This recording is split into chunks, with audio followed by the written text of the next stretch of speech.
Olá, faz um tempo que eu não gravo aqui pro canal. Eu ando bem ocupado na minha vida prática, no trabalho, nas coisas a resolver da vida pessoal e tal.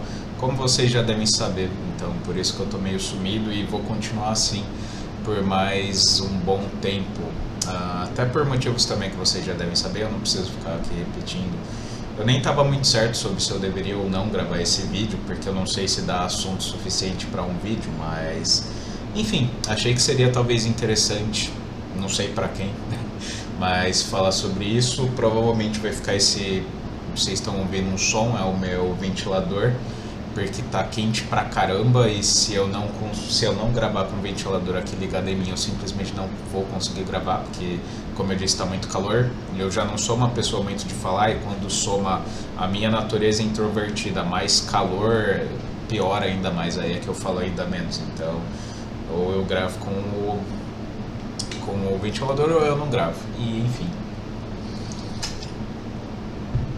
eu tô falando meio lento justamente porque hoje está um dia meio quente e calor por si só gera mais exaustão em minha pessoa. É uma bosta, calor, eu odeio calor. Inclusive eu penso em ir morar em algum país, não é por espírito de viralatismo, não é porque o Brasil é uma merda. Eu não sou do tipo de cara que, nossa, meu Deus do céu, aquele tipo de cara que só critica o Brasil. Eu acho que o Brasil tem muitas coisas boas, sabe? Tem muitas coisas que as pessoas daqui que moram aqui não valorizam. Eu não acho que o Brasil é o pior país do mundo, igual algumas pessoas supõem. Mas o fato é que, indiscutivelmente, o Brasil é um país quente. E pra mim, que odeio o calor, indiscutivelmente há países que são melhores pelo simples fato de que são mais frios do que o Brasil. Então, eu penso em daqui a uns anos, isso é algo que eu não pensava, mas eu comecei a pensar daqui a alguns anos em sair daqui do Brasil e morar em algum país do norte, quem sabe até Chile. Se bem que o Chile agora, o governo do Chile tá uma. Chile, há boatos de que tá uma bosta. Mas só por ser mais frio do que o Brasil, já me agrada, sabe? Qualquer país, só pelo fato de ser mais frio, pode ser, sei lá, um país da africano. Se bem que na África não existe frio, mas se existisse, só pelo fato de ser mais frio do que o Brasil, já me agradaria mais. Então, enfim, como vocês já deu para vocês perceberem, eu sou uma pessoa que odeia frio. Eu acredito que a maioria de vocês, meus ouvintes, que devem ser pessoas de caráter mais introvertido, também tem essa predisposição. É que eu acredito que, no geral, pessoas mais extrovertidas preferem climas mais quentes barra menos e pessoas mais introvertidas preferem climas mais frios, porque o frio, chuva e cia são mais predispõem você a ficar, ou pelo menos querer ficar mais em casa, por uma série de fatores que eu não vou falar aqui, enquanto que o calor é o contrário. Quando está mais quente, as pessoas se sentem mais dispostas a ir para fora de casa, a ir trabalhar, enquanto que, por exemplo, está um dia chuvoso e trabalhar é uma tristeza, pelo menos se você é um cara que trabalha fora de casa. Eu não sou, graças a Deus. Mas enfim, mas não é sobre isso que eu quero falar nesse vídeo, e como vocês devem ter percebido, eu estou na mesma estrutura narrativa dos últimos vídeos. Eu estou simplesmente falando o que dá na minha cabeça, não estou com nada encenado. Então não vai ser algo muito profundo, não vai ser algo muito, sabe? E quando eu estiver melhor de vida, inclusive é um pouco sobre isso, sobre a minha situação atual, que eu vou falar nesse vídeo. Eu vou falar sobre algo que... Esse vídeo vai ser o vídeo até agora mais relacionado a poker que eu já fiz nesse canal. Talvez não o mais, porque tem aquele podcast que eu falei sobre variância, e aquilo é diretamente ligado a poker. Mas se não o mais relacionado ao poker, esse daqui vai ser um dos dois vídeos mais relacionados ao poker que eu estou fazendo aqui nesse canal. Não se preocupe, se você é uma pessoa que tá cagando pra poker, ter zero interesse em poker, talvez, pode ser que uma coisa ou outra possa ser interessante, porque eu vou falar também um pouco de filosofia. E se você for uma pessoa que é interessada pro poker, certamente esse vídeo vai te interessar. Independente de se você é um cara que, sei lá, só viu algum vídeo aleatório no YouTube e achou legal, ou se você é um profissional, igual eu, ou alguém que caiu aqui de paraquedas no canal, que às vezes acontece. Enfim, até porque o que eu vou falar aqui é algo que, pelo que eu pesquisei no YouTube, não tem muita gente aqui no Brasil falando sobre isso. Eu achei alguns vídeos, só que assim, sei lá, uns 4 vídeos em português, e os 4 vídeos que eu achei, não os 4, mas tipo 3, era assim, falando coisa muito básica, do tipo, do que é a definição do que eu vou falar agora. Não era entrando mais nos transmits, pelo menos assim, vídeo em português. Agora, vídeo lá no exterior, eu vi uma quantidade maior de vídeos de gringo falando, agora falando sobre o assunto, falando sobre a downswing. Então eu não achei muito conteúdo aqui, PTBR, então há a possibilidade que algumas pessoas acabem me achando, caindo de paraquedas aqui por causa desse vídeo aqui, alguns jogadores de poker e tal. Enfim, agora vamos falar sobre downswing. Downswing, primeiro lugar, definição de downswing. Downswing é resumidamente o terror, o pesadelo de todo jogador profissional de poker. A downswing é o que separa os homens dos meninos, é o que separa as pessoas que vão se tornar profissional de fato e que são profissionais de fato, e aqueles que fazem parte do 95% que acaba desistindo. Se você pesquisar na Wikipedia, em qualquer lugar, você vai ver que, estatisticamente falando, 95% das pessoas que tentam se tornar jogadores profissionais de poker, ou que pelo menos viver de poker, sabe? Estatisticamente falando, 95% não consegue. Só 5% consegue. E por que isso acontece? Isso acontece por vários fatores. Se eu falar que é só downswing que faz as pessoas desistirem, eu vou estar mentindo. Óbvio que existem muitos fatores. O ser humano é um ser humano relativo, é um ser humano... O ser humano cada um tem a sua própria história, cada um tem as suas próprias motivações e por aí vai. Mas eu diria que desses 95%, desses 100% que é 95%, dos 100% eu diria que pelo menos uns 80%, não digo 80%, mas 70% a 80% das pessoas que acabam desistindo de poker, seja lá por qualquer motivo, 70% a 80% eu diria que é downswing. O que é a downswing? A downswing, resumidamente, é quando tudo dá errado. É quando você, mesmo fazendo a coisa certa no poker, mesmo você fazendo a jogada correta, mesmo você dando aquele call que matematicamente é correto, é ok, tipo, não tem nada de absurdo, mesmo quando você faz a coisa certa, ainda assim você toma no cu, ainda assim você perde. E a downswing não se trata de você uma vez você fazer a coisa certa e dar errado. Não, a downswing se trata de você fazer várias vezes a coisa certa e várias vezes dar errado. É de literalmente você passar semanas, meses, às vezes até anos fazendo a coisa certa e dando errado. E aí é que tá, óbvio. E aí talvez alguns de vocês podem se assustar comigo tendo falado que a downswing pode durar anos. Mas sim, ela pode durar anos. Só que assim, isso depende das... O poker, para quem não conhece, o poker tem várias modalidades, não tem só uma modalidade. O poker tem o MTT, que é o campeonato. O poker tem o cash game, que é a modalidade que eu jogo, que é uma modalidade que a gente diz que tem uma menor variância. Então assim, no cash game é muito, muito, muito difícil você pegar uma downswing que dure anos. É muito difícil.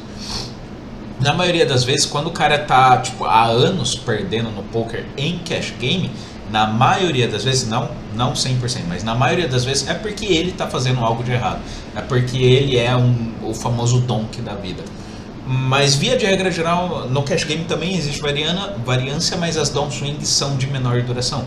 Aí tem, como eu estava falando, o MTT, tem o cash game, tem o spin and go, que é uma modalidade que eu particularmente não gosto muito. É uma modalidade meio de alta variância, eu não gosto. Enfim, tem várias modalidades. E além dessas modalidades, tem ainda outras variedades que outras plataformas inventam. Algumas plataformas têm algumas modalidades que são quase que exclusivas e tal, dessa plataforma. Enfim, mas via de regra geral, existem essas 3 modalidades que eu diria que são as principais, que são o MTT, Cash Game e Spin and Go. E tem também o SNG, que é o Sit and Go. O Sit and Go é um meio termo, vamos colocar assim, entre o MTT e o Cash Game. Assim, ele é muito mais MTT do que Cash Game, mas ele também tem algumas características de Cash Game. Por exemplo, a variância do Sit and Go é bem menor quando comparada com o MTT da vida.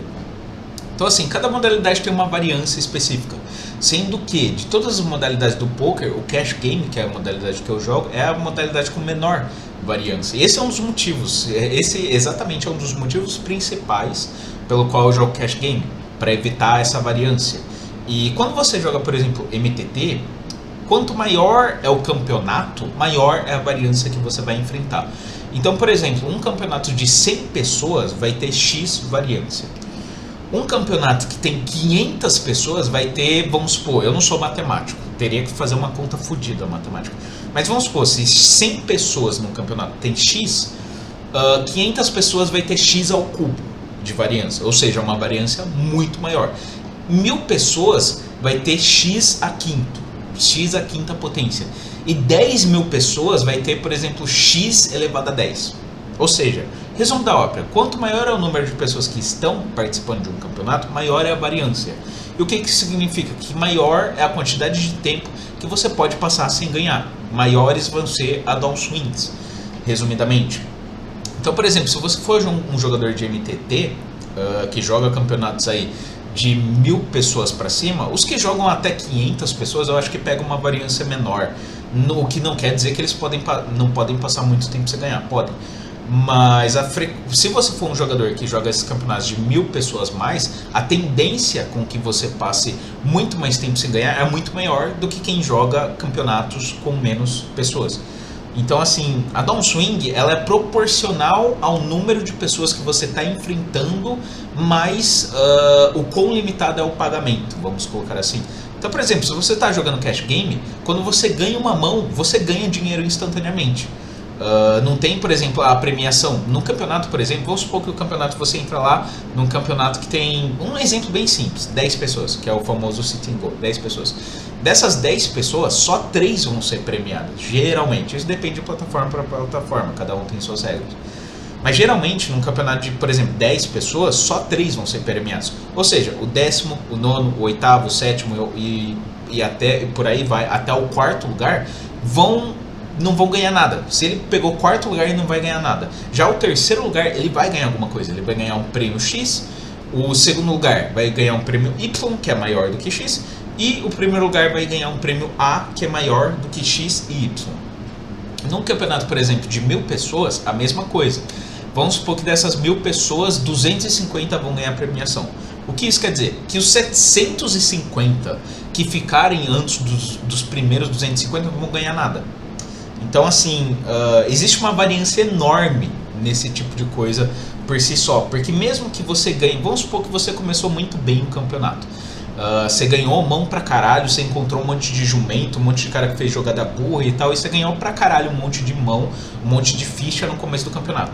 Isso por si só não quer dizer nada, não quer dizer porra nenhuma. Por quê? Porque pode acontecer de, por exemplo, no começo do campeonato, isso acontece direto com jogador de MTT, vocês podem conversar com qualquer jogador de MTT. Acontece direto, do cara no começo do campeonato, o cara tá gigante, o cara ganhou ficha pra caralho, e quando vai lá chegando na parte que realmente importa, que é a parte que tipo, o que a gente chama de polha, que é quando tipo tá chegando o pagamento, pode acontecer que em uma mão, esse cara simplesmente perca todas as fichas dele e seja eliminado. Ou de simplesmente tipo, ele tá gigante lá no começo e depois ele começa só a ganhar mão lixo. Só vem lixo, lixo, lixo. Passa tipo 30 rodadas e só vindo mão lixo. E aí chega um ponto em que ele vai estar com tão pouca ficha que tipo, que não adiantou nada ele estar lá no começo gigante. Sendo que o que importa não é o começo. O começo dos MTTs, tipo, pouco importa. O que importa é lá no fim.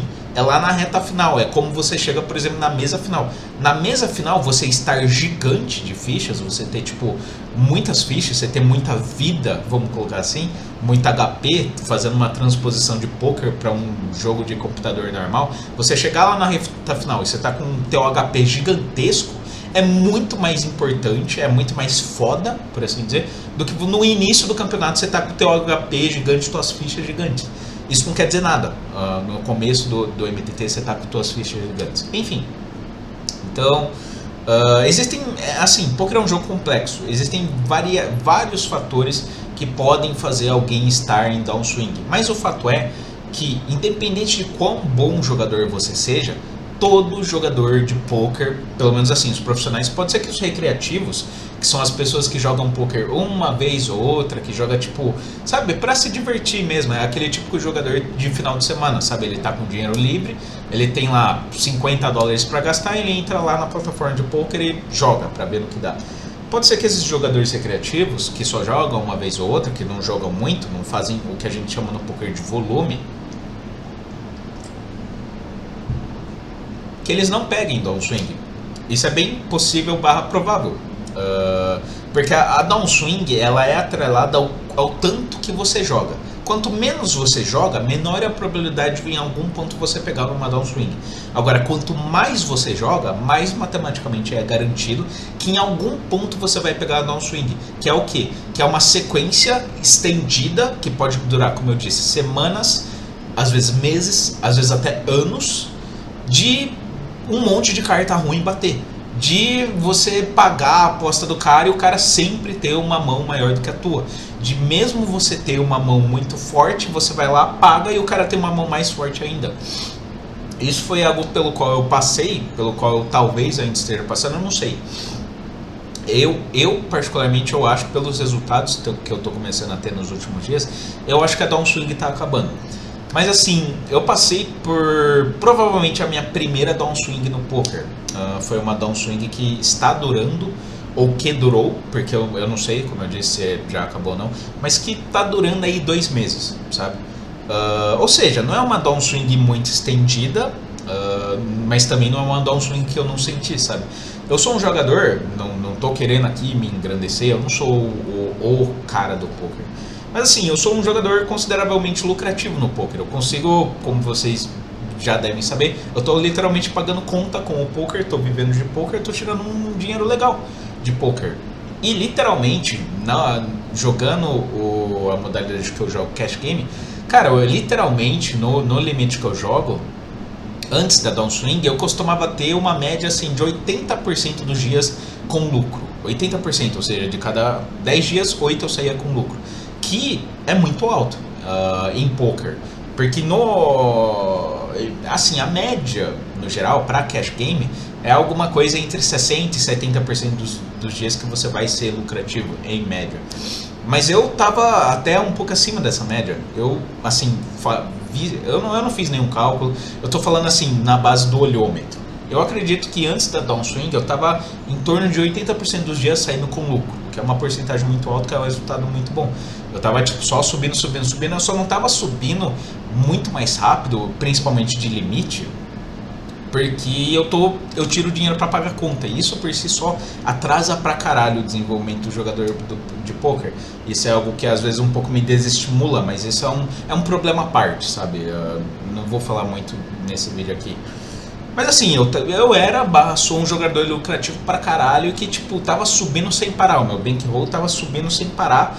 E isso já fazia, sei lá, meses, sabe? Desde que eu comecei a jogar cash game, que foi de maneira profissional e focada só em cash game, que foi tipo janeiro desse ano. De janeiro desse ano até mais ou menos julho, agosto, por aí.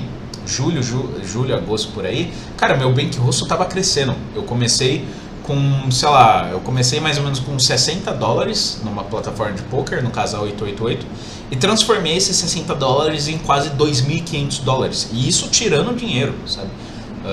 O pico máximo que eu cheguei foi na casa dos 2.500, e tirando, como eu disse, todo mês dinheiro, ou seja, eu consegui transformar 60 em 2.500 e tirando dinheiro, ou seja, eu tava, porra, bem pra caralho, tava estourado, tava, sabe, foda pra caralho. E aí, a partir de agosto, mais ou menos, agosto, setembro, outubro, a gente tá em outubro. Mais ou menos agosto. Algo em torno de agosto. Mais ou menos em agosto, do nada, cara, tipo, eu juro pra vocês que não são jogadores de poker, vocês não vão entender, talvez, algumas coisas na sua completude, pelo menos não comparado com quem é jogador de poker. Mas assim, pra quem é jogador de poker, os profissionais vão entender plenamente o que eu tô falando. Do nada, começou a tudo dar errado. Começou a literalmente tudo dar errado. E o que eu quero dizer com tudo dar errado? É tipo, carta que não poderia bater, batendo, chegou lá no river, que é a última carta que bate. O cara beta por valor, eu acho que eu tenho valor, eu dou all-in, e o cara dá call e a mão do cara é mais forte do que a minha. Tipo, mesmo eu tendo blocker do nuts, mesmo eu tendo tipo o segundo nuts, o cara tem tipo o primeiro nuts. Ou sei lá, situações de Ais versus Rei. Pra quem não sabe, Ais, falando assim de maneira bem básica pra quem não sabe nada de poker, as duas melhores mãos do poker, duas melhores mãos relativamente falando, vamos colocar assim, é objetivo, mas também é relativo ao mesmo tempo. As duas melhores mãos do poker são Ais e Rei, sendo Ais a primeira mão, a melhor mão em termos relativos, e a segunda mão, o Rei. E aconteceu nesse período de tempo de 2 meses, o tempo inteiro, eu juro pra vocês, o tempo inteiro de eu ter Rei na mão e all in, ou seja, colocar todas as minhas fichas ali valendo, e o cara, pá, Ais. Que é, como eu disse, a mão mais forte. Ou seja, eu tenho a segunda mão mais forte, o cara tem, por coincidência e por desgraça, o cara tinha a primeira mão mais forte. Isso aconteceu um monte de vezes nesses 2 eventos. Um monte de vezes. Eu tinha, sei lá, Rei, o cara tinha Ais. Eu tinha Dama, o cara tinha Rei. Eu tinha Ais e Rei suited, o cara tinha Ais. Cara, eu perdi as contas do quanto que nos últimos 2 meses isso aconteceu. Um monte de vezes. E no poker é um jogo desgraçado, porque assim, vai ter várias ocasiões que não vai ter como você sozinho, você dizer se o que você está fazendo está certo ou está errado. Vai precisar de um terceiro olhar, de um segundo olhar, terceiro olhar, de uma pessoa, de um terceiro ali para te falar, para dar opinião, para você realmente ter uma base maior de se você está fazendo certo ou se você está fazendo errado. Porque tem situações no poker, por exemplo, quando você tem Rei e o cara tem Ais, que é o famoso no poker não tem o que fazer. Tipo, você tem uma mão muito forte, o teu oponente tem uma mão mais forte ainda, tipo, você não tá errado em colocar todas as tuas fichas ali versus ele, sabe? Você só deu azar de você ter a segunda mão mais forte e o cara ter a primeira mão mais forte, você só deu azar. E a downswing, ela muitas vezes ela desequilibra o jogador, porque ela acontece muitas vezes de você fazer a tua jogada que tipo não tem o que fazer, você tem que fazer isso, só que a mão do oponente é mais forte do que a tua e tipo não tem o que fazer, sabe? Aconteceu um monte de vezes nesses 2 meses, situações em que eu tinha consciência de que tipo, cara, eu tenho um Rei, não tem o que fazer, tem que atolar, foda-se, acabou, não tem o que fazer. Mas que começa a bater insegurança, sabe? Começa a bater aquele tipo, cara, será que você não poderia ter dado só call? Será que você não poderia ter feito outra coisa? Será que você não poderia... Sendo que, tipo, via de regra geral, o que você fez está correto. É que assim, nos 8 meses, de janeiro até mais ou menos julho, tipo, nesse meio tempo, eu sempre fiz jogadas do tipo X. E essas jogadas deram certo. Por quê? Porque essas jogadas por si só são lucrativas. Você, por exemplo, você dá um win de Rei no pré-flop, é uma jogada que por si só é lucrativa. Não tem o que discutir. É lucrativa e ponto, acabou. Então assim, nesses 8 meses, eu passei fazendo isso com o Rei e na maioria das vezes deu certo. E a prova empírica é de que eu cresci de $60 para 2.500. E, como eu disse, tirando dinheiro. Ou seja, os 2.500 poderia até ser 4.000, 4.500, 5.000 se eu não estivesse tirando dinheiro. Então assim, durante 8 meses essa jogada deu certo. Ela foi lucrativa. O poker por si só, a matemática mostrou que é lucrativa, é bom. Teu dinheiro cresceu, extrapolou, explodiu. Só que no período de 2 meses, essa mesma jogada, ao invés de, por exemplo, continuar a me fazer crescer, essa mesma jogada, mesma situação, mesmo pré-flop, pós-flop, mesmo tudo, me fez perder dinheiro. Só que é que tá. Um jogador em downswing, ele tem que se perguntar quem que tem mais razão? A maioria, ou seja, os 8 meses em que tudo deu certo e que aquilo ali estava certo e a matemática provou que estava certo, ou a minoria, ou seja, os 2 meses em que, sabe, em que tipo você tinha o segundo nuts, você tinha o segunda combinação mais forte, o cara tinha o primeiro, sabe? Só que isso, querendo ou não, para quem tá passando pela downswing, isso gera uma certa insegurança, isso gera um certo temor. Cara, eu cheguei a um ponto da minha downswing há umas semanas atrás, uns 10 dias atrás por aí, em que, cara, em que eu comecei, isso eu falei inclusive no meu servidor do Discord, em que eu comecei a ter medo de ser agressivo, eu comecei a ter medo de jogar da maneira certa. Porque em poker, assim como na verdade qualquer jogo na real, qual é a maneira certa de você jogar? Agressivamente, via de regra geral, óbvio. Isso não é 100% das vezes você tem que ser agressivo, não. Até porque se você for agressivo, você vai virar os famosos que a gente chama no poker de agrodonk, que é o jumento agressivo, o cara que é agressivo por agressivar. Tipo, ele não tá pensando no que ele tá fazendo, ele só quer saber de levar o pote, sabe? Não tô falando que você tem que jogar dessa forma. Mas via de regra geral, a maioria das pessoas que são lucrativas, que ganham no poker, são pessoas o quê?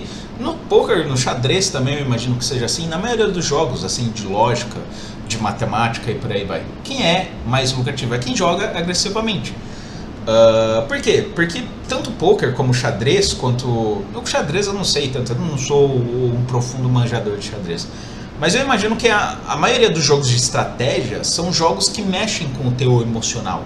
E poker, principalmente, é um jogo muito emocional, em que o emocional conta demais. Você ser agressivo, no geral, principalmente quando você está jogando contra o que a gente chama de jogador recreativo, gera nas pessoas medo. Você ser agressivo, você mostrar que você tem alguma coisa, você apostar alto pra caralho, você dar all-in. Isso por si só, por ser uma jogada que demonstra força, por si só, isso gera medo. Isso faz com que as pessoas tendam a foldar mais. Foldar é o quê? Você desistir da mão. Você simplesmente você abandonar e tipo, o dinheiro que tá lá você perdeu. É você aceitar que você perdeu o dinheiro que tá ali. Vamos colocar assim. Ser agressivo no geral é o mais lucrativo no poker. Em outros jogos também, mas principalmente no poker. Chegou uma fase da downswing, há uns 10 dias atrás, em que eu não estava mais conseguindo jogar agressivamente. De tão traumatizado que eu estava de jogar agressivamente, de dar all-in e tomar call, sei lá, de meter um blefe, por exemplo, e de tomar call de, sei lá, do quarto par. Ou sei lá, meter all-in e o cara dá call com uma mão que, tipo, sabe, que se o cara usasse um pouco mais o cérebro, ele ia ver que tipo, a mão dele não tem força suficiente para pagar aquela minha aposta gigante. Enfim, aconteceu um monte de vezes. Ou de, sei lá, de o cara dar raise. O que é dar raise? Raise é tipo você apostar algo e o cara apostar mais alto do que você. Isso é um raise.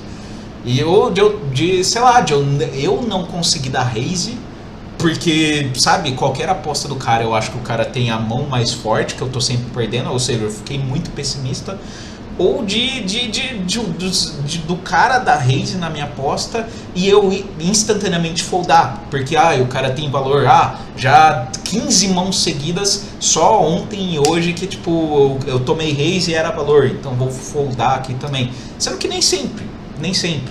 Enfim, eu comecei a ficar muito pessimista / franguinho, vamos colocar assim, em determinado período da downswing. Eu comecei realmente a ficar, sabe, danificado. Eu comecei a ficar realmente, tipo, por mais que eu sei que, tipo, via de regra geral é lucrativo ser agressivo, eu não estava mais conseguindo ser agressivo de tão traumatizado que eu estava, porque toda vez que eu agressivava, o cara mostrava uma mão que era melhor do que a minha.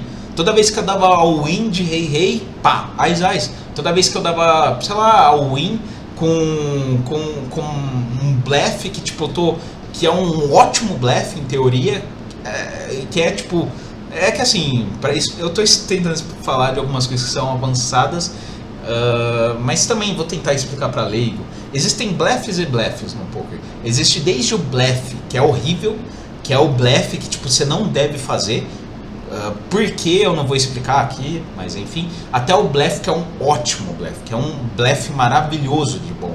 E aí toda vez que eu fazia esses blefes que em teoria, e sim, existe teoria de poker é um jogo matemático, que em teoria são maravilhosos, o cara dava insta-call, o cara pagava com umas mãos que tipo, enfim, sabe? E aí, cara, nossa, caralho, já quase meia hora falando. Só pra resumir a história, o fato é que, cara, esses últimos 2 meses de poker, em que tudo tava ótimo, antes desses 2 meses, tudo tava ótimo, maravilhoso, tudo ok. E aí, do nada, tudo começou a dar errado, tudo começou a desmoronar, os meus 2.500 despencou pra, tipo, quase 1.500. Pra vocês terem uma ideia, eu perdi, sei lá, mais de $1.000 em questão de um mês, de tanto que eu perdi, sabe? E aí as coisas somam, vira uma bola de neve. Por quê? Porque você, não apenas as cartas estão batendo de forma errada, forma ruim pra você, como também, tipo, você começa a jogar de maneira pior porque você tá puto, ou porque você tá triste, ou porque você, sabe, está decepcionado, enfim. Uma coisa afeta a outra. O fato de cartas ruins estarem batendo afeta o seu emocional, e o teu emocional afeta negativamente no quão bem você está jogando. E aí vira uma merda, aí é tipo... Aí uma coisa, como eu disse, vira uma bola de neve.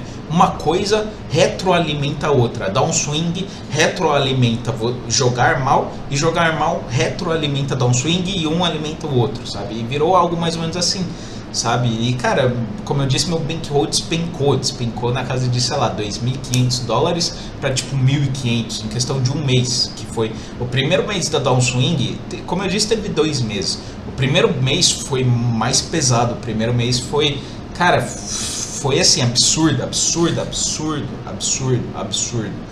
A quantidade de carta ruim, a quantidade de merda que aconteceu, assim, de coisa extraordinária, de coisa que não é extraordinária, é aquilo que eu já falei no podcast de variância.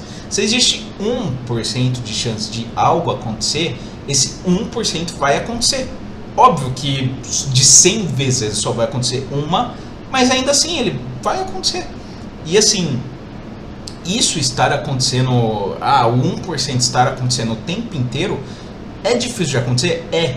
Mas se existe 1%, a chance dele ocorrer 10 vezes 1% deve ser algo em torno de 0,01%. Mas ainda existe, ou seja, ele vai acontecer. 0,01% do tempo ele vai acontecer.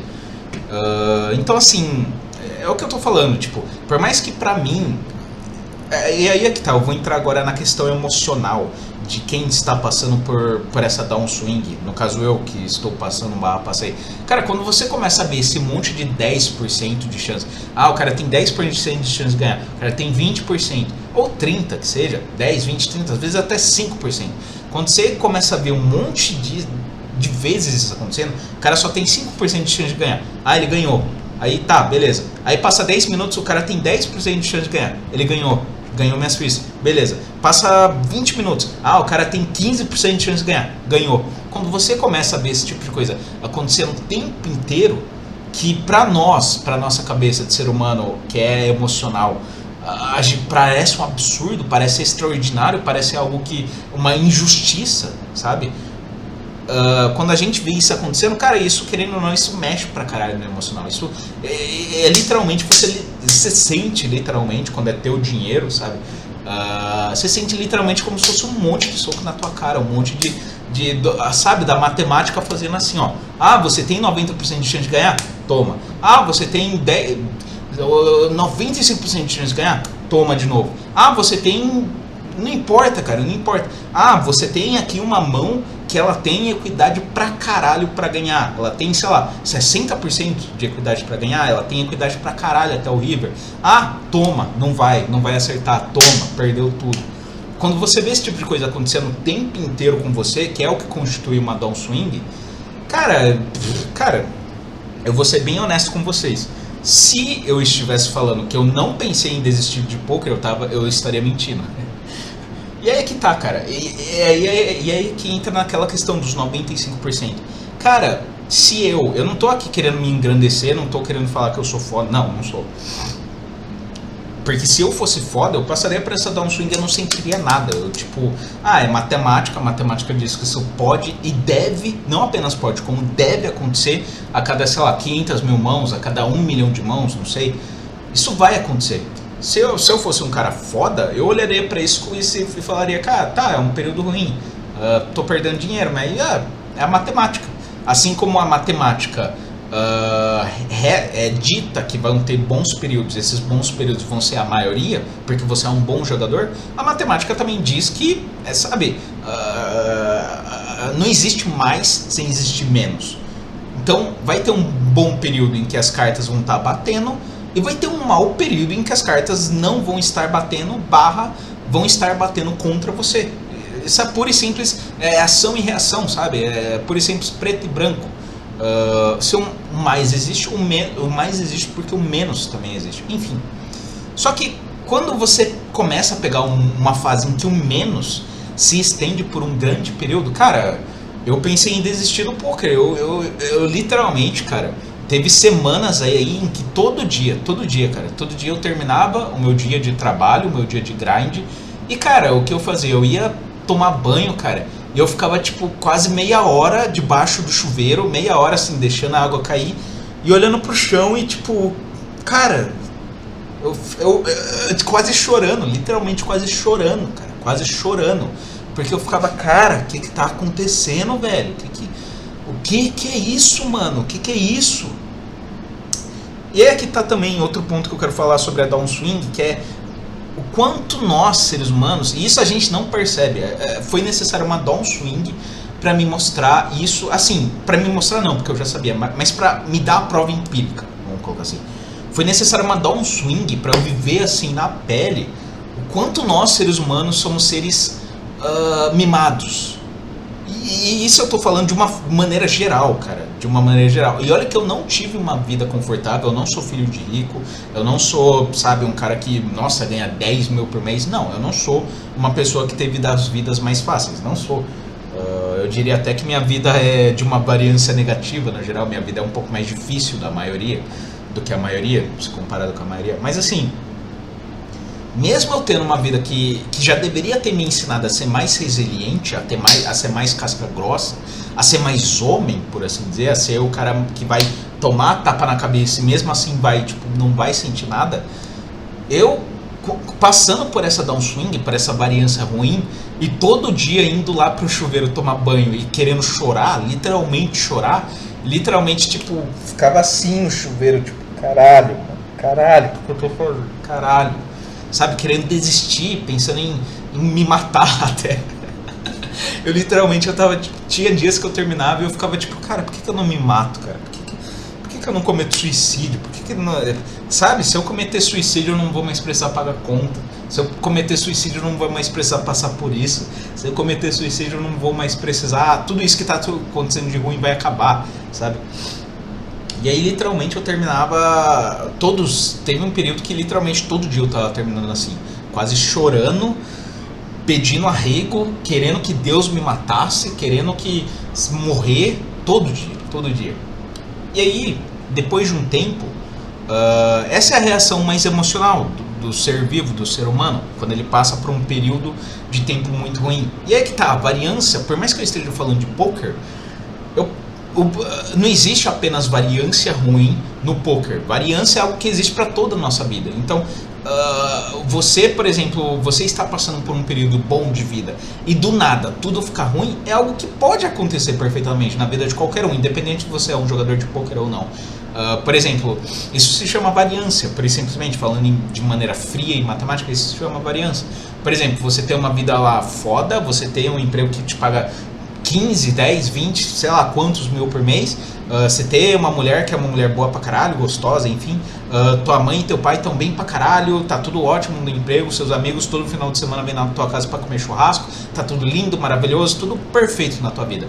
E aí do nada, tipo, tua mãe morre, teu salário é diminuído pela metade, porque ou eles diminuem ou eles vão ter que te demitir. Tua esposa, você descobre que tua esposa te trai, você descobre que seus amigos, pelas tuas coisas, eles falam mal pra caralho de você. Enfim, do nada, tudo de ruim acontece. Isso também pode acontecer na vida real. Isso não é algo que é exclusivo do poker. Isso é possível. Eu mesmo já tive fases que isso aconteceu. Momentos da minha vida em que isso aconteceu, que parecia que estava tudo bem, tudo ótimo, maneiro. E aí, do nada, 5 desgraças seguidas aconteceram. Do nada. Então, assim, variância negativa, estar passando por maus momentos, não é algo exclusivo do poker, mas é algo que no poker você sente com uma intensidade maior e é algo que empiricamente é mais perceptível do que algo acontecer na tua vida, é mais perceptível. Porque as cartas, quando você é um jogador profissional de poker, você lida diretamente com matemática, você faz cálculos, você faz a puta que pariu, você usa programa pra rodar as mãos e tal. Então você tem um pouco mais de certeza de que aquilo ali é ruim, de que aquilo ali foi só a variância. Quando acontece na tua vida, se você for uma pessoa que não reflete muito, aquilo ali vai simplesmente acontecer e passar, e você não vai entender que aquilo lá foi só algo ruim acontecendo. Mas quando é no poker, você tem certeza de que aquilo é algo ruim acontecendo, sabe?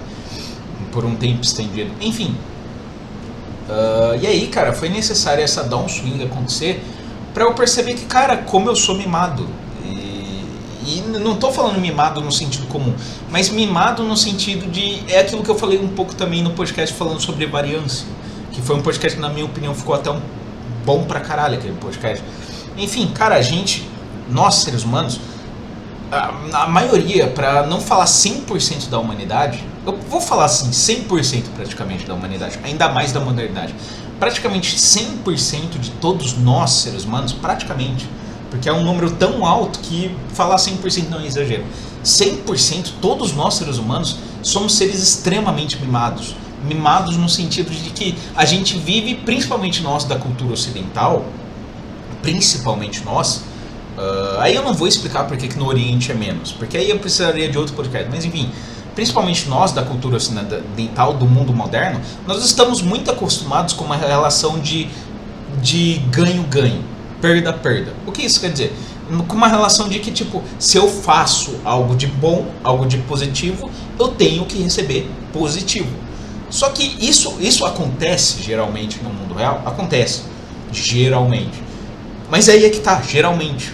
Isso pode acontecer muito bem de você fazer um monte de ações que são positivas, um monte de mais, você faz incontáveis mais e mesmo assim você recebe menos. E aí quando isso acontece, nós seres humanos, como somos seres extremamente mimados, extremamente acostumados com essa lógica que é passada pela mídia, barra pela família, barra sociedade, barra todo mundo nos diz que se você é uma boa pessoa, você vai receber boas coisas. Que se você faz mais, você recebe mais. Só que isso não existe na realidade. E aí é que eu vou entrar agora numa parte um pouco mais filosófica do termo da variância. Não existe necessidade lógica, logicamente falando, em termos matemáticos e filosóficos, não existe necessidade lógica do porquê o mais retorna mais. Até porque a lei da casualidade, causa e reação, ação e reação, ela não é uma máxima absoluta. Ela não quer dizer que, por exemplo, se você, em termos matemáticos, ela é uma lei absoluta. Por exemplo, 2 mais 2 é igual a 4 e isso não muda nunca. Para sempre, 2 mais 2 é igual a 4 no universo em que a gente conhece. Mas, no universo das coisas mais abstratas, no universo que foge da matemática, no universo do mundo humano, nem sempre 2 mais 2 vai ser igual a 4. Nem sempre você fazer o que é bom vai te gerar o que é bom, vai te dar como resultado bom. E aí é que está também um problema da nossa mentalidade, um problema do ser humano como um todo. Nós estamos muito acostumados com relações de troca. Com relações de tipo, se você dá A, você tem que receber A. Se você dá algo de bom para a pessoa tem a obrigação de te retornar algo de bom. Se você dá uma esmola para o mendigo tem a obrigação de com essa esmola comprar comida ou fazer algo de decente da vida dele. Cara, não tem. Vou te contar uma coisa, não tem ninguém, essa relação lógica de causa e efeito, ela é uma verdade, mas ela não é uma verdade universal. Ou seja, uma verdade que contempla todo o universo. É algo, e agora que vai entrar na filosofia de fato, é algo que o Wittgenstein, no Tratados Lógicos Filosóficos, ele fala um pouco disso, isso foi algo que ficou na minha cabeça, dessa necessidade lógica. Ele dá um exemplo, que foi um exemplo inclusive que eu vou dar aqui, que ficou na minha cabeça, que é o exemplo, por exemplo, do sol se pondo e depois voltando o outro dia. O sol está ali, o simples fato do sol estar ali. Não existe nada no universo, pelo menos no universo em que a gente conheça, das coisas sensíveis / empíricas, não existe nada no nosso universo que garanta que amanhã aquele sol vai estar ali de novo, e depois de amanhã de novo, e depois de amanhã de novo, e assim por distância. Não existe uma necessidade lógica.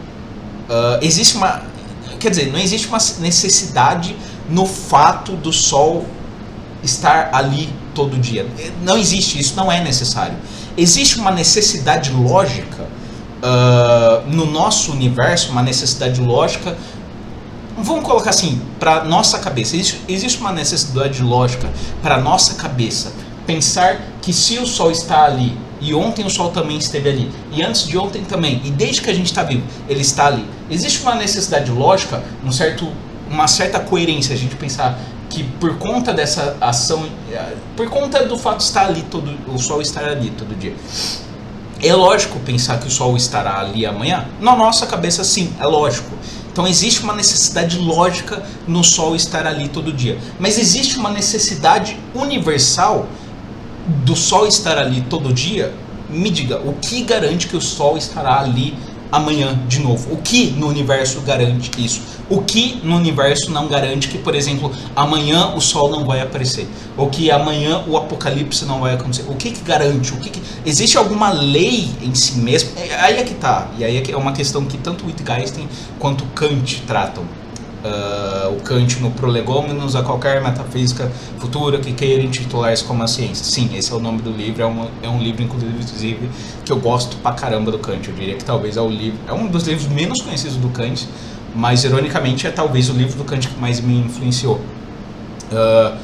As coisas, elas parecem seguir uma lógica, mas isso não quer dizer que esta seja a lógica dela e nem que existe uma lógica em si mesma que determine aquilo ali.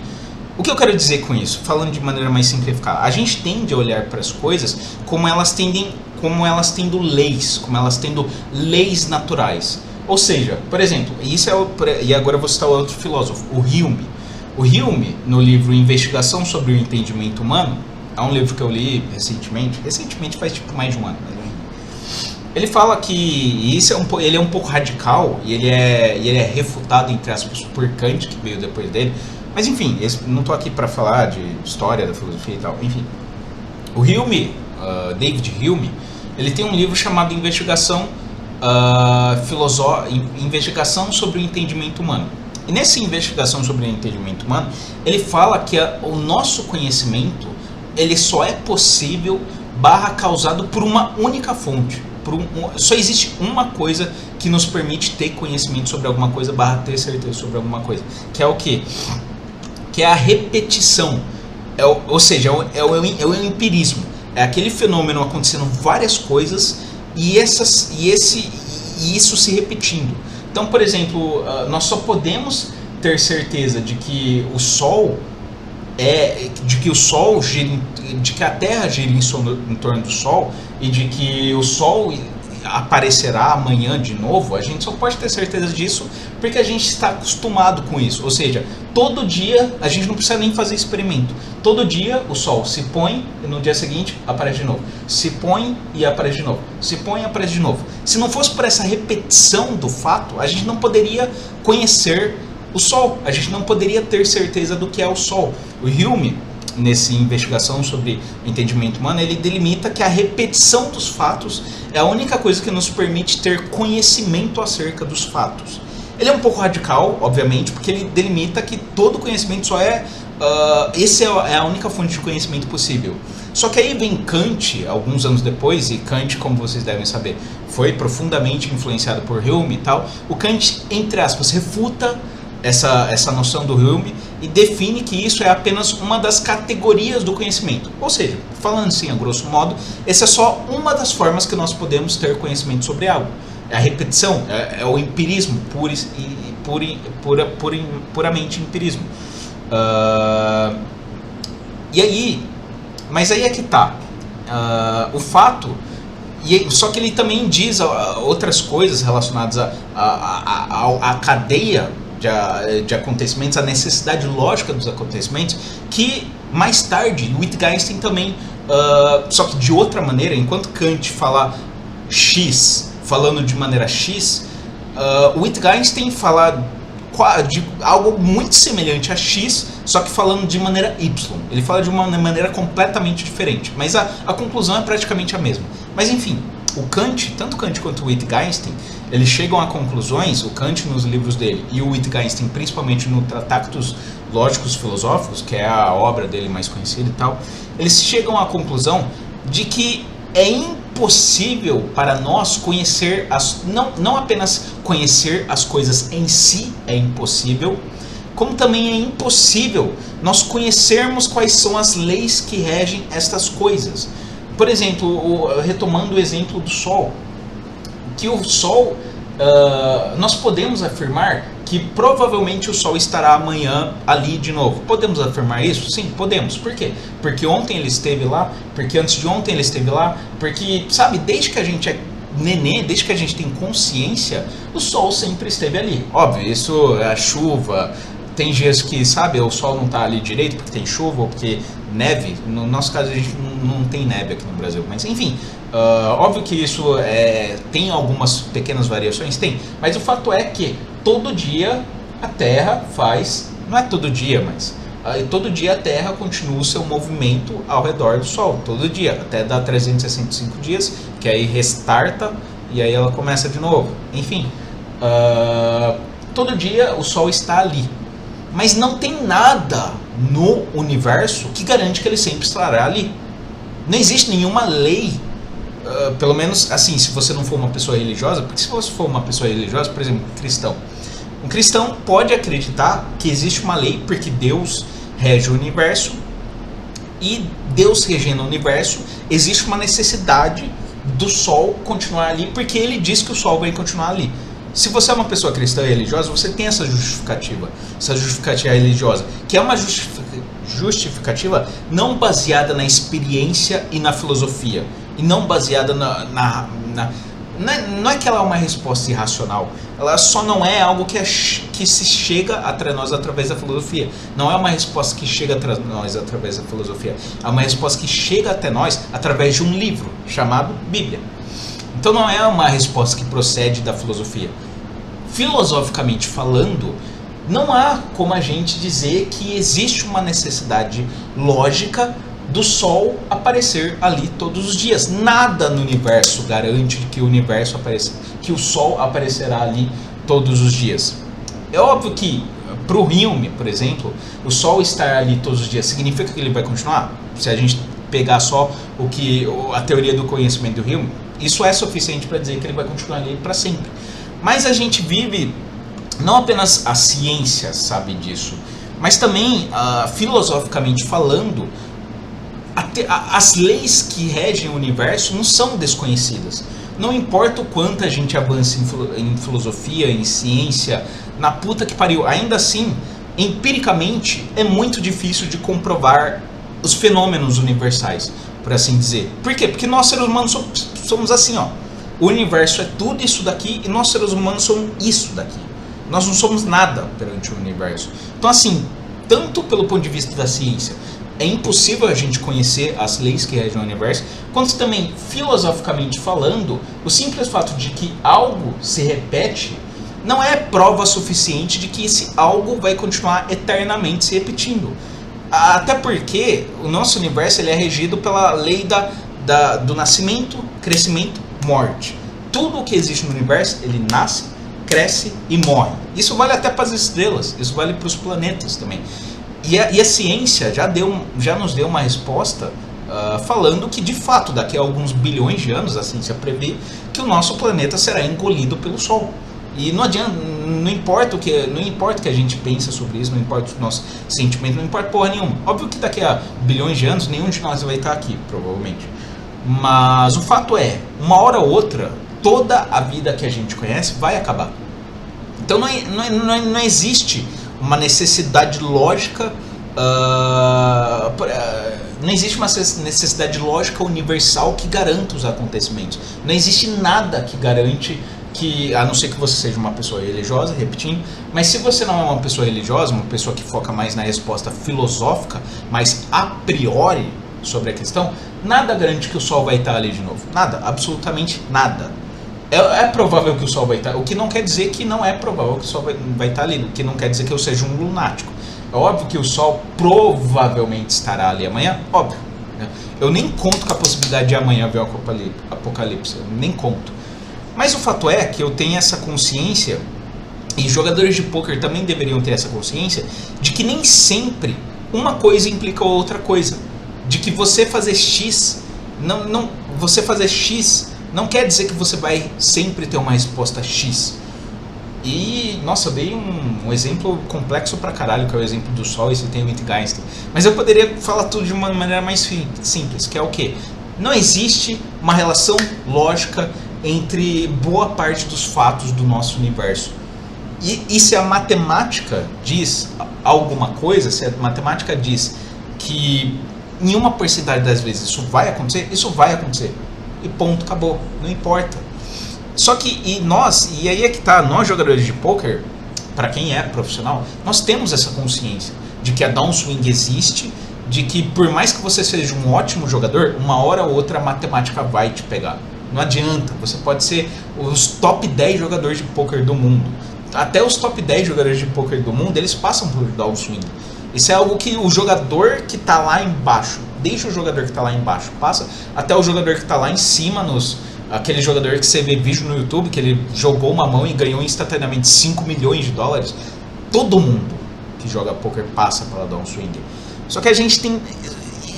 E aí se torna ainda mais pecaminoso um jogador profissional de poker como eu reclamar de downswing ou achar que a downswing é algo extraordinário. Não, não é. A gente... sabe, coisas ruins acontecem a pessoas boas.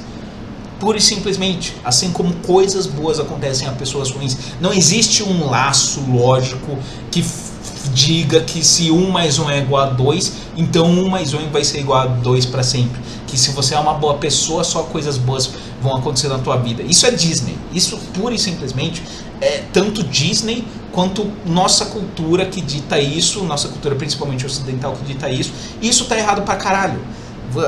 A forma correta, não apenas de você ser um homem, mas também de você ser um ser humano correto, é você não se importar pura e simplesmente com o resultado.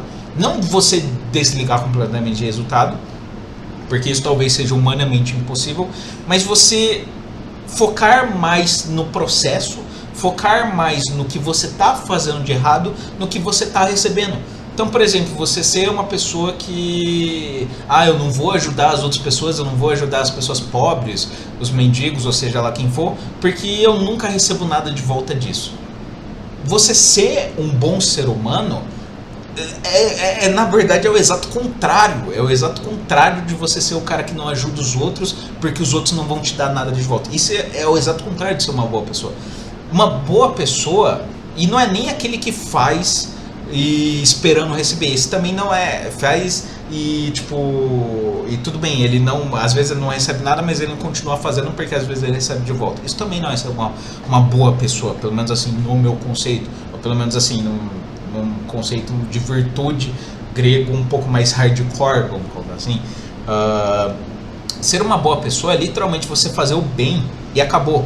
E acabou, é você se desvincular dessa relação de ganho e perda. É desvinculação completa. Isso é ser uma boa pessoa. É você... E aí é que tá. Depois, vivendo essa downswing, eu comecei a trazer um pouco dos resultados negativos que eu tô tendo no poker pra minha vida prática. Por quê? Porque eu muitas vezes eu deixo de fazer coisas que eu sei que são boas, ou coisas que eu sei que vão ajudar outras pessoas, porque eu penso, eu vou fazer isso, mas o cara não, sabe, o cara sem futuro, foda-se ele, ou tipo, não é problema meu, então foda-se, ou sabe, o que eu ganho com isso, por isso simplesmente. Só que isso é uma lógica muito terrena, isso é o que eu tô falando, é a lógica...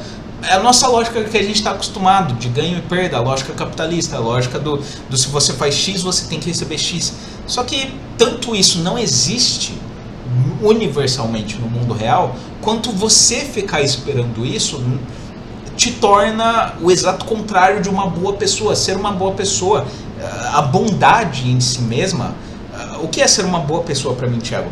É praticar a bondade em si mesma, é praticar não apenas a virtude no sentido grego, antigo grego, como também se desvincular de ação e reação, se desvincular de porque eu não tenho nada a ver com isso, eu não ganho nada com isso. Ser uma boa pessoa é isso, é se doar, vamos colocar assim, independente de qual seja o resultado, saca? E por isso, também por a gente não conseguir se desvincular dessa lógica de se eu dou, eu também tenho que receber. Para a gente não conseguir se desvincular dessa lógica, que é tão difícil para nós passar por uma adult swing. Mesmo para jogadores profissionais que sabem que isso vai acontecer, que a razão diz isso vai acontecer, isso está previsto, isso não é absurdo, a matemática diz, mesmo a gente sabendo que isso não tem o que fazer, vai acontecer, quando acontece, o nosso emocional fica completamente abalado. Porque a gente não está preparado de corpo e alma. A gente não entendeu com 100%, não apenas da nossa cabeça, do nosso cérebro, mas também do nosso coração, falando de algo de uma maneira bem gay. Mas não apenas o nosso cérebro não está preparado para o mal, quanto também o nosso coração não está preparado para o mal. E aí quando a gente acontece, a gente facilmente fica tipo, meu Deus, o que é isso? O que está acontecendo? E aí fica eu no banho, tipo, meu Deus, eu quero morrer, me mata, acaba com essa bosta, pelo amor de Deus. Sabe, eu vou terminar meu namoro, vou morar na rua e vou desistir de tudo, porque, cara, não dá, sabe? E aí, cara, se a gente se desvinculasse dessas relações de ganho e perda, se a gente se desvinculasse dessa ilusão que nós temos de conhecimento, de que A é igual a A, ou seja, de que se eu faço algo, eu recebo também esse algo, se a gente se desvincular disso e simplesmente nos focarmos no fato de que nós estamos fazendo algo sem nos preocupar, literalmente sem nos preocupar com qual vai ser o resultado de fazer algo, cara, se a gente desenvolvesse esse mindset, desenvolvesse essa linha de pensamento que não colocasse necessidade lógica onde a necessidade lógica não existe, é aquela coisa, né? A arrogância humana, aquela pretensão humana do conhecimento, aquela pretensão de conhecer tudo, de saber de tudo, quando no fim das contas a gente ainda não sabe de nada, a gente não sabe de porra nenhuma. Então, se a gente simplesmente abandonasse a pretensão ao conhecimento, a pretensão ao dar A e receber a pretensão de estar certo, a pretensão de sempre ganhar, de sempre estar certo, de sempre ser o fodão, cara, a nossa vida, e eu não falo nem falando no mundo, o mundo seria um lugar melhor, mas se eu conseguisse fazer isso, assim como qualquer um de vocês que estão assistindo, se a gente conseguisse fazer isso para com nós mesmos e para com a nossa vida prática, cara, a nossa existência, a minha existência, seria com certeza uma existência menos caótica, menos problemática, menos sofrer, com toda certeza, cara. Com toda certeza. Porque uma pessoa que se foca apenas no bem, na ação que ela está fazendo, e não no resultado que ela está obtendo, cara, eu chamo isso de bondade, eu chamo isso de ser próximo de Jesus Cristo, ser próximo de Yeshua. Porque, cara, é o que eu falei, é se desvincular completamente do mundo material, é se desvincular completamente dessa lógica / cultura que a gente foi criado de achar que porque eu fiz A eu tenho que receber A. Isso não existe, sabe? Todos nós somos mimados. Independente se você teve uma ótima educação, ótimos pais e ganha 50 mil por mês, ou se você é um cara que teve uns pais merda e ganha um salário mínimo e foda-se. Você também é mimado. Por quê? Porque experimenta você passar por um período de variância negativa prolongada na tua vida. Se eu passei por 2 meses de variância horrível, já fiquei biluteteia e querendo quitar e enfim, tendo todo o conhecimento que eu tenho, eu já fiquei completamente, sabe, desestabilizado. Eu imagino as pessoas comuns, as pessoas que vivem pela lógica de ganho e perda, pela lógica comum das coisas que não vão tão pro lado da filosofia, sabe? Cara, você também é mimado, todo mundo é mimado, é isso que eu percebi, todo mundo é mimado. Do sujeito que ganha 50 mil por mês ao sujeito que tá se fudendo e com conta pra pagar pra caralho, todo mundo é mimado. Até porque o indivíduo que está lá embaixo, antes que venham querer me refutar, não, porque o cara que ganha R$1.000, tipo, ele já tá tão na merda que tipo, ele não tem mais do que reclamar. Mas geralmente o pessoal que está muito lá embaixo, que está num nível de consciência muito baixo, tende a culpar os outros. Eu tô nessa situação de merda porque meu pai X. Eu tô nessa situação de merda porque minha mãe sei lá o que, ou porque meus pais sei lá o que, ou porque a sociedade sei lá o que, ou porque o meu chefe sei lá o que. Sabe, cara, eu não tô falando aqui que tipo a gente não vive, não tô querendo ser simplista, e caindo naquele paradigma de basta querer. Não basta querer. Mas o fato é, cara, muitas das coisas que a gente vive, pelas quais a gente passa, os culpados são nós mesmos. Pode até ser que a gente não seja 100% culpado, mas uma porcentagem de culpa a gente sempre tem. Então mesmo na downswing, por mais que tipo, eu não tenha culpa de estar batendo naquelas cartas, e eu não tenha culpa de sempre ter rei, o cara ter ais, certas jogadas foram minha culpa.